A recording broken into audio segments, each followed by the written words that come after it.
A warm welcome to Disky Talk with Luyolo. If you're tuning in for the very first time, I do ask that you please subscribe and hit that notification bell. If you've been a part of this journey, I hope you thoroughly enjoy this episode. So, on today's episode, I discuss all things Dstv Premiership action as the original Soweto derby opens up the weekend.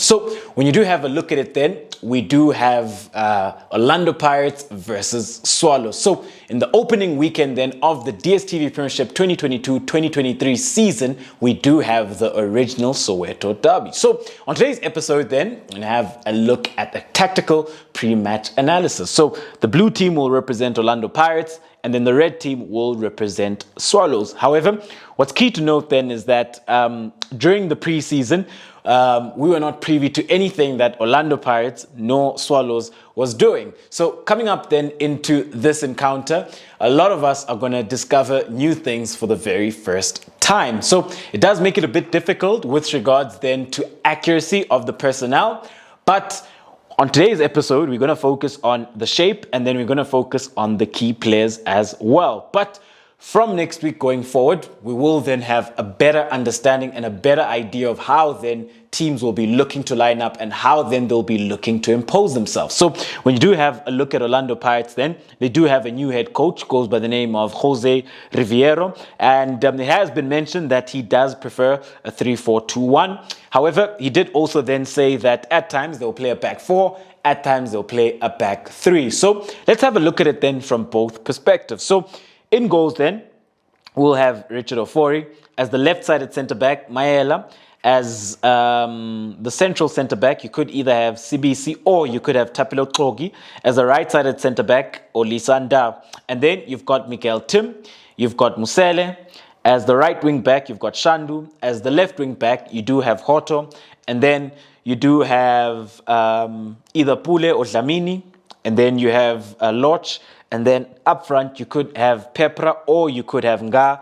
But we also know that there is evidence Mahopa as well. So when you do have a look at Orlando Pirates then, and you have a look then at their key players. So we will then start with Olisanda. So when you look at Olisanda then, this is a centre-back then who is very comfortable on the ball, press resistant, very key with regards to how Orlando Pirates would be looking to build up play from the back. So this is then a centre-back who would be looking then to progress the ball for Orlando Pirates. And he also then has a phenomenal range of passing with regards then to how then you'd be looking to stretch play. So he is a player then that can play that diagonal. He is a player then that can play the dodge pass in behind, which is a vertical pass. He can play those short line breaking passes, those penetrative passes, which are looking to find these more creative players in advanced pockets of space. And a player then who is growing in leaps and bounds, and also then has great game intelligence. And then when you move on then right along and have a look at the next player. So the next player then who I think could be key for Orlando Pirates is Mikael Tim. So when you look at Mikael Tim, this is a player then who's had quite the tough journey with regards to getting to Orlando Pirates, you know. So it's taken him many years then to prove his qualities, but he finally then does play for Orlando Pirates. So when you have a look at Mikael Tim then, within the heart of midfield, this is a player then who is so key with regards then to ensuring that he's able to progress play. When the ball is in consolidation phase, he is able then to keep it very simple, is able then to find his more creative players with those penetrative passes, and very key then with regards to the build-up aspect. So he will be looking then to take the ball from deep. When he does take the ball from deep, he is looking for those line-breaking passes. Is a player then with also a very good range of passing with regards to then how he'd be looking to switch play. He knows when to rotate the ball, when to circulate, and then when to play that penetrative pass as well. Another key aspect then is that he could prove to be quite the ideal partner for Musele, because Musele then would be looking to play as the box-to-box, the number 8. And once then Musele is able then to build a great relationship with Tim, you know, you will then start seeing more of a shape like that with Tim, and then Musele can venture forward a lot more because then he does trust that Tim could do the job. At times, then he will obviously be looking to drop back and look then to offer that assistance as well. And then when you look at the third player, then you do have Tim Nkosi Loch. So when you have a look at Loch, then he did finish off last season off very strongly. This is a player then who, has struggled, and hasn't really lived up to the expectations ever since, he won Player of the Season. And he is a player then that when you look at him, you just wish that he could do more. So when you do have a look at Tim Nkosi Loch, and you have a look at his talent and ability, this is one of the most talented footballers in the country, and on his day, he's arguably amongst the best players within the Dstv Premiership. So when you have a look at Loch, then this is a player then who does offer this Orlando Pirates side that qualitative and positional superiority with regards then to his creativity, with regards to his game intelligence, final third penetration. He can score goals and he can assist goals as well. A player then who at times does tend to drift a lot, but during last season, within the final run, we did see him occupying the right-hand side a lot more and drifting to the right a lot more, where he was doing very well. Even then, when you do have a look at his 1v1 play, he was very good. And even then, when he would arrive into that pocket of space, he was able then to deliver quality balls into the box. So you do have Tim Nkosi Loch there as well. But let's have a look at it then from a 4-3-3 perspective, because he did say they'd play a back four. So it could be either a 4-3-3 or it could be a 4-2-3-1. So a 4-3-3 then would be something like that. In fact, let's go with a 4-2-3-1. So if you were to go with a 4-2-3-1, that is what we're looking at. So how much does that change? Not much in terms of the personnel, but you are then looking at the possibility of an extra attacker and then dropping a centre back. So you'd have Ofori there, you'd have Mayela, or you'd have Paseka Mako there as well, who's also who did very well last season prior to his injury. As the left-sided centre-back, you could have either Sibisi or Kloki, and then you'd have Olisanda, you'd have Shandu, Tim, Musele, and then off the left-hand side, you will most likely have Hoto. Off the right-hand side, you could have Tim Nkosi Loch, and then you could have Dlamini, and then you could have Nga Pepra, or you could have Evidence Mahopa. But you could also then have Pule also coming into the equation, where then you could push Loch and play him as the 10 and have Pule coming off the right-hand side.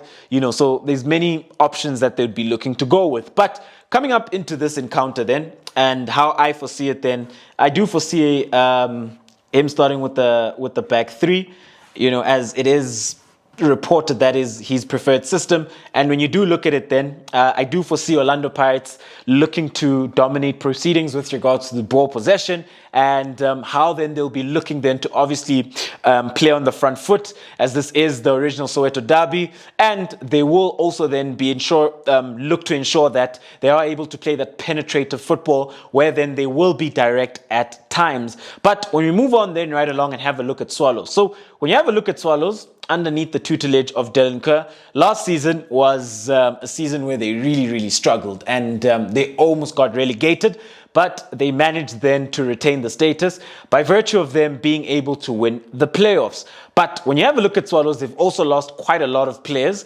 and I will start in the right back position, because Swallows then did have Vuyo Merem, they had Thabo Matlaba, who both left, and then they had Solomons, who also left, but they have not brought in a right back. So when you do have a look at the Swallows side, there are certain positions where one might think that there will be a makeshift, especially considering the amount of players they lost and the type of players they lost. So it's not going to be easy then for Dylan Kerr. And when you do have a look at him, so he has gone at times with a 3-5-2, at times a 4-4-2, at times it would be a 4-3-3. But he did then stress the importance then of being able to score more goals, because he felt that last season they played really good football, but they weren't able to put the ball into the back of the net. So he did then stress the importance of having two strikers and going with two wingers, where then you'd be looking to be a lot more offensive. So when you do have a look at it then, in goals, they have signed Mbanjwa. You could have Mbanjwa, you could have Ngobeni, and there's February as well. So in that department, you could have either three. And then when you have a look at right back, I think this is where they might have to make shift. So they could go with one of the centre backs, either Sibiya in there, or they could be looking to go even with the Junaid Said. Until then, they are able to sort out that right back position, unless then they do go on to sign a right back. And then as a centre back, so they've signed Keegan Allen, who I think then will definitely partner Litlabika as the left back, Yegan Sassman. And then coming off the right-hand side, could have Musadi. And then as the two within the heart of midfield, you're looking at Wambi. And then you've got Ntetwa, who was very, very key within the first season for Swallows. And we do know that he had that lengthy injury, but he is back in full training. So you could very well see Ntetwa coming back into the thick of things. And then off the left-hand side, you could have Makhalwa. They could always swap with Musadi. And then up front, you could have Musonda, and then you could have Malinga. They have also then Lisako that they've brought in on loan from Kaizer Chiefs. Daryl Macheke. They've brought in Wasim Isaacs as well. There is Ulino Gushlimchali as well, who was at Golden Arrows. So there are a couple of players that they have brought in that could very well fit part and parcel of the starting lineup. But when you do have a look at the key players then for this Swallows side. So I will start then at the back with Wandisile Litlabika. So when you do have a look at Litlabika, this is such a key component of Swallows, especially considering then how much experience that he has and the defensive solidity that he does offer this Swallows side. And he is also their leader as well. A player then who is very comfortable on the ball, and a player then who ensures that he can build up from the back. Swallows are looking then to build up from the back. Within the heart of midfield, Wambi. So when you have a look at Wambi, this is a player then who towards the end of last season started having very good performances, especially then within the playoffs. Within the heart of midfield, he would be looking then to take control of things. And then up front, you do have Musonda. So when you have a look at Musonda then, if Swallows are then to avoid